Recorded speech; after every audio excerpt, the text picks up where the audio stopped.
Washington, D.C. He develops C4 capabilities, conducts analysis, assessment. You got it, sir? You heard the General, General Bowman. Thank you. Absolutely.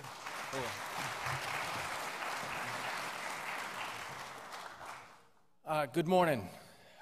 It's good to be here with you. It's good to be here to talk mobile. We have to talk about it in a couple of different contexts. One is mobility for the warfighter. The other one is security and culture. So we'll touch on both of those. There's going to be an article that the vice chairman is working on with a select few that's going to come out, and it's going to hit the culture part pretty hard. So I'm not going to go in and talk much about it, but suffice it to say, we've got work to do in this area. Now, it would be unfair to say that we haven't made more progress in the last year than in many of the previous years. The demand is going way up. It's been up. We all have mobile devices that we use on our own. Why can't we have them at work? Why can't we do them in conjunction with the way we do our business at work? A lot of it's been associated with security and concerns. There's been a refocus at NSA that has helped us out immensely in that area. What we have is what we need, and it's a partnership with NSA and a partnership with DISA and a partnership with the combatant commands to move forward as quick as we can. The demand signal in this environment is huge, and it'll be bigger tomorrow. That demand signal outpaces our ability to test, to train the SMEs, and to field stuff that's reliable. And then on top of that, we got to secure it. Our aim, our objective, is to step away from those wired desktops that we have, to use mobile devices that are enterprise devices. And we want those mobile devices to be able to be used in the hands of the warfighter anywhere, anytime. Bottom-up solutions are good, but we need the enterprise approach. We need it faster. We need a single, good enough solution, one that doesn't try to solve every problem. We don't need something that is so big and does so many things that it's going to be a huge program, and it's going to come on a huge truck, and it's going to come late. We need that handheld device now. We need to be able to cut through some policies that are out there and help us implement a lot quicker than we have. And the trust needs to be with the device, not just the person using it. We've seen leaders operate very, very well with some of these devices in places where they would have had to leave in the past. We've got senior leaders that'll get a classified phone call from another senior leader while at their son's baseball game and be able to step off to the side and take that call. Not miss the game, not leave the game. That's the way it needs to be. And we need those secure mobile devices so that we aren't talking in the clear, talking around a problem on our regular cell phone. There's concerns with the mobile devices. That particular user uses his a lot. And when they're going down the highway at 50, 60 miles an hour and switching cell towers and dropping the call is frustrating. So we need to manage our expectations of our senior users. It's pretty easy to do as long as we tell them about it before they have the problem and then explain, oh yeah, that's going to happen. We had a situation in Afghanistan a couple of weeks ago where some pictures were taken and needed to be sent back to the States. And because of the devices that they were using, it took a number of hours to be able to do that. If we had a secure mobile device, we could have done it in minutes. It needs to be integrated, it needs to be able to be uploaded, and it needs to be sent back at network speed so we can really exploit the value of what we get. Across DoD, we're trying to improve and expand mobility in every direction we can. The focus is always going to be on security, and it's always going to be on doing what we need to do. Lots of success in the unclassified arena with the mobile devices that we have out there today. We've got them everything from phones to tablets, and it's continuing to expand. We will and must leverage commercial technology.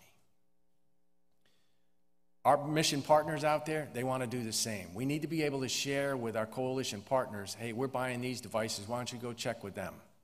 Some of the feedback that they're getting, I was just with the UK, some of the feedback that they're getting is we really don't want to share, and all your security checks is being provided to you by the contractor, the vendor, as opposed to NSA. So what we need to do is step back and give a true understanding of where we are so we can share better. Wide-scale enterprise services like Defense Enterprise Email are the way we need to go. A lot of people see us putting all that stuff with DISA as a problem. That's where it needs to be. They do enterprise services. They've been doing enterprise services for a long, long time. DISA puts out the secure mobile phones. We're on the second or third version of those. The TS version of the secure phone, which will just do voice, is due out the end of this month, maybe beginning of next month. We've transitioned over time to better devices. We've got, on the Joint Staff alone, over 60 of the secure mobile phones. And we're going to continue using those. We give them to the big guys. I personally don't have one, don't carry them around. My view as an individual is I happen to be the comm guy. I happen to be the IT guy. I do not want to be perceived as the geek with the toys.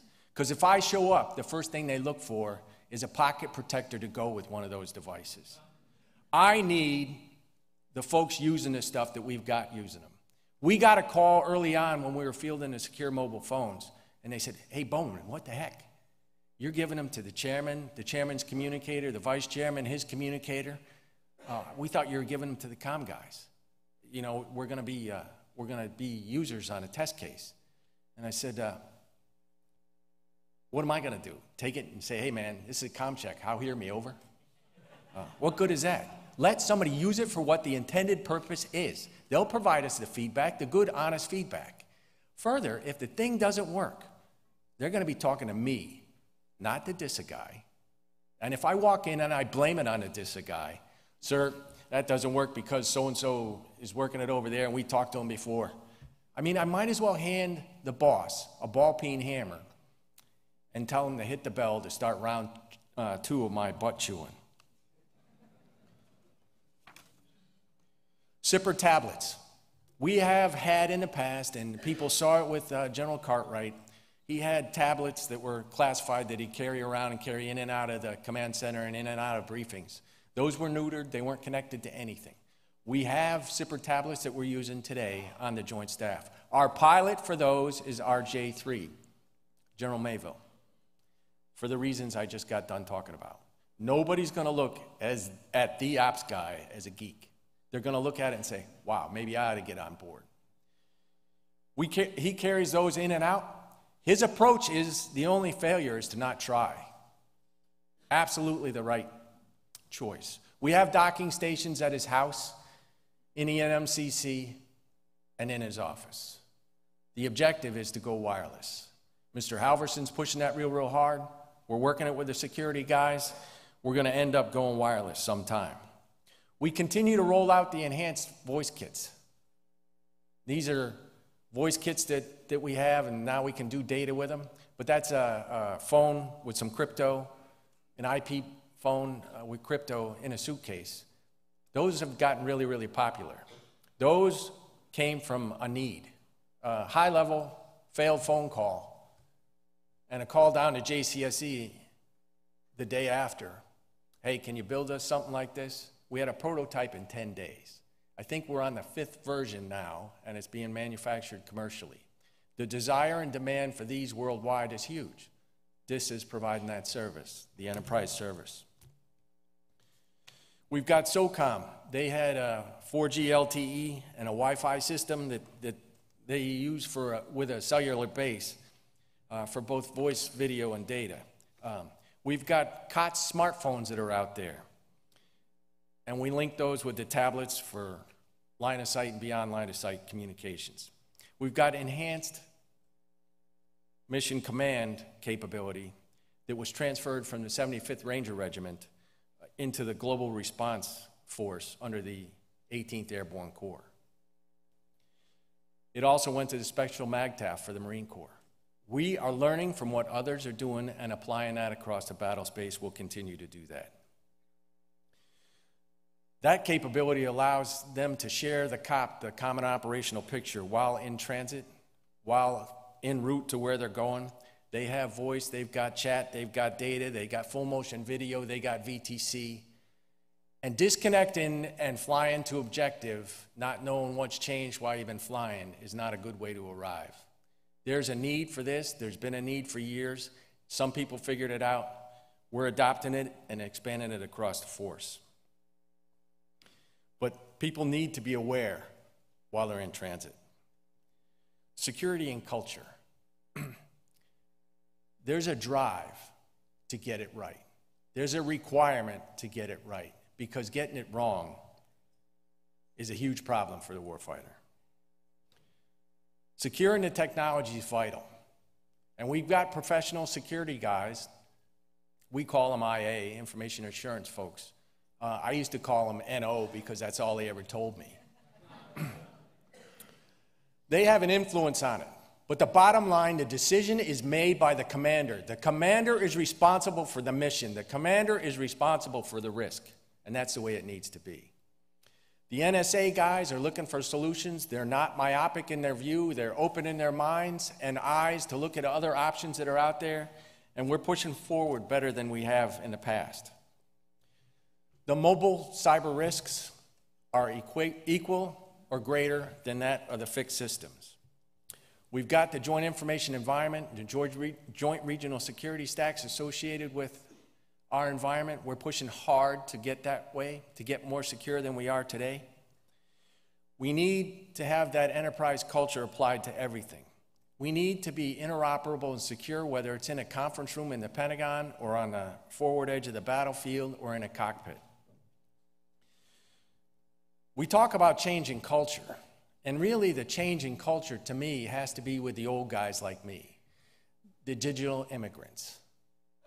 We're hiring digital natives. They're coming up with ways to do stuff that we never even thought of. We field them a new piece of gear and then come see them a couple of days later and they're using it for something we didn't even think of. We ought to expect that. We ought to embrace that. Those digital natives, on the other hand, in a lot of cases, don't think about security. They don't think about what they put on Facebook. They don't think about social media. They don't look at it as a permanent record that's going to be out there forever. So we need to share between the digital natives and the digital immigrants. We've got guys who've worked in communities for years, careers, entire careers. And the new guy comes in and says, why do we do this? Well, that's the way we do it. Well, why couldn't we do it like this? I don't know, let's try. That approach to moving forward in the mobile environment and the fixed environment is absolutely critical.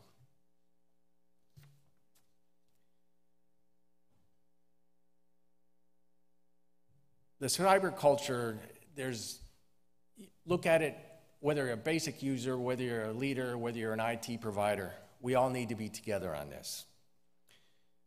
Leaders need to be involved and proactively managing and allowing risk to happen that they know and understand. The leaders, when they're asking about the risk, to me, if I were a combatant commander and I heard about a risk, a cyber threat, I'd call my cyber guy in, my comm guy, the 6, I'd call in the 2, and I'd call in the ops guy. Hey, I just heard about this from Commander Cyber Command. Cyber dude, what do you know? Okay, got it. 2, what's the threat? 6, how's our network looking? 3, what do we got going for ops? And then that commander can make the risk decision on which way to go. And that approach needs to be applied across. We need to share our trends and our experiences among industry, among DoD, and learn from those and continue to get better. And with that, I'll stop and take any questions you might have. Thanks.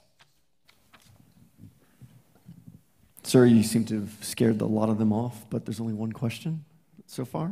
And it's, to what level do you envision global classified mobile devices being fielded to? all the way down to the strategic corporal or just senior leaders? My ultimate desire is to field them as far down as we can. We did this program, project, when we were in CENTCOM. We were told about netted iridium, which is using the iridium satellite constellation with a device as a push-to-talk. We said, yeah, that's nice, but if you can't integrate it with RipperNet, the radio over IP network that runs up the main supply route into Iraq, we're not interested. So we asked for it. Got a call a couple of months later, come down to Dog Run, we got some demos for you. So we used it in a helicopter, we used it on the ground. We're talking to guys in Northern Virginia, we're talking to guys in Southern Virginia, and it's working pretty well, and we're pretty impressed. So there was an Air Force NCO who was the guy out of Iraq that helped them figure out how to integrate it with RipperNet and make it work. And went and talked to all the guys, and so I stopped and I spent my time with this young NCO. Hey man, what do you think? He goes, this is cool. I got voice recognition over 100 miles with this. This is great. This is how we have to use it. So we're pushing this thing in CENTCOM. We get it out to the field. We got a colonel who's driving this out into the field. He's even getting it wired up on platforms that people wouldn't allow people to touch before that. It's got the guy who's the forward observer who rides around on the donkey out there. He's using it. They stop him. They ask him, hey man, what do you think of this? And Jake, or brother of Jake, or son of Jake, because Jake was the first guy, but they all have the same mission, they all kind of look the same. He said, you know, I used to, when I wanted to talk, I'd stop. I'd get off, and I would set up the satellite and hope to get a signal to talk. He goes, now I can just sit on my ass and talk when I need to talk. So that's nice, but we were always getting negative comments back from the field. So I called up the 6 over in Afghanistan. I said, hey man, Brett, turn in all those netted iridiums. He goes, sir, what are you talking about? I said, you guys say they stink. I'm not wasting your time. I don't want to give them to soldiers that they stink. I'm not hearing anything positive out of it. Turn them in. We can't do that. Then write something positive. Write about the good things. I do not need an expert problem identifier on the end of every phone call. We need solutions. We need to work together on this. So then you get the guys that come back, hey, the screen ain't big enough on this thing. It's not type 1 encryption. It's not this. It's not that. Well, let's take those one at a time. Is the screen good enough for you right now? Yeah. Okay. Done. Type 1 encryption for what? Well, we need type 1 encryption. You don't want to give one to your coalition partner member and say, hey man, call me when you get there? We're not doing that. And we made those decisions and we moved forward, putting the capability out in the field. It's still used. They used it for a big operation in the wilderness in Alaska where nothing else would work. There's capabilities that are out there. There's no one capability that's going to solve everybody's need. Can I get another question? Yes, sir. There's one more. Can the J2's SCI mobile content capabilities supporting the chairman's visualization project meet other use cases in the Joint Staff? The J2 SCI mobile content capability supporting the chairman's visualization project. I have not heard of it either. I would imagine yes, but I don't know anything about it.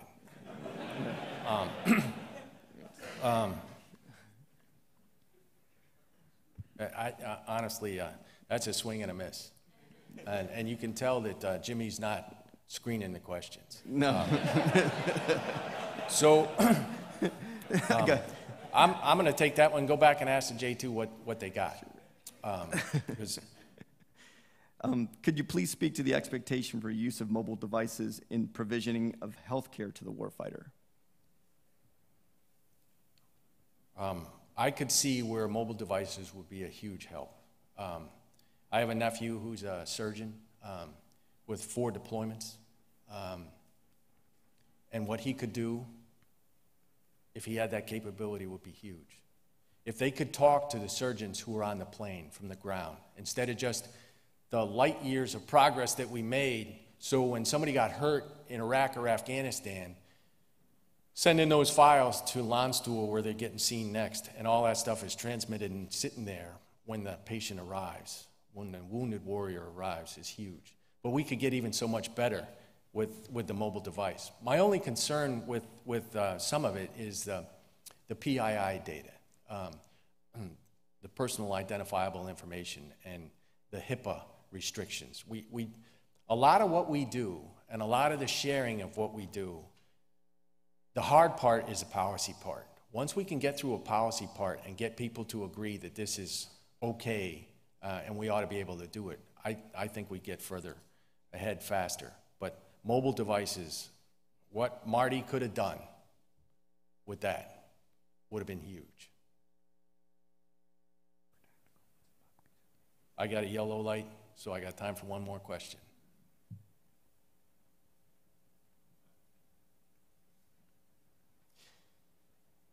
To me, being a simple user, yellow light means go like hell, so I guess none of you guys are in a rush. Hey, I really appreciate the time here. I appreciate the interest in this. This is critical. When Steve Jobs developed the iPhone, he had no idea that it would be used to check in at the airlines, that it would be used for everything that it's used for. They would be used as your GPS in your car. Those are people just figuring stuff out and applying it. Our nation is a wonderful nation with a huge amount of intellectual property that we really, really need to protect, but we really, really need to harvest and exploit. But it comes down to understanding the risk and doing the right thing. We want to partner with each and every one of you on what's right and what's best for our nation. And we don't want to finish second in anything. Thanks.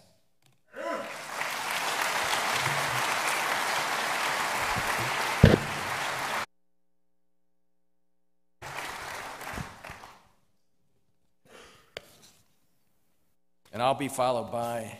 I'll take it. You sure you want to do this? Yeah, we're going to I could probably do this faster. You could. So we're breaking for lunch. Be back. We're breaking for lunch. There are several options in the Reagan building at the food court. There are volunteers who will help show you where you need to go. 1350. Be back. Thank you. Thank you, sir.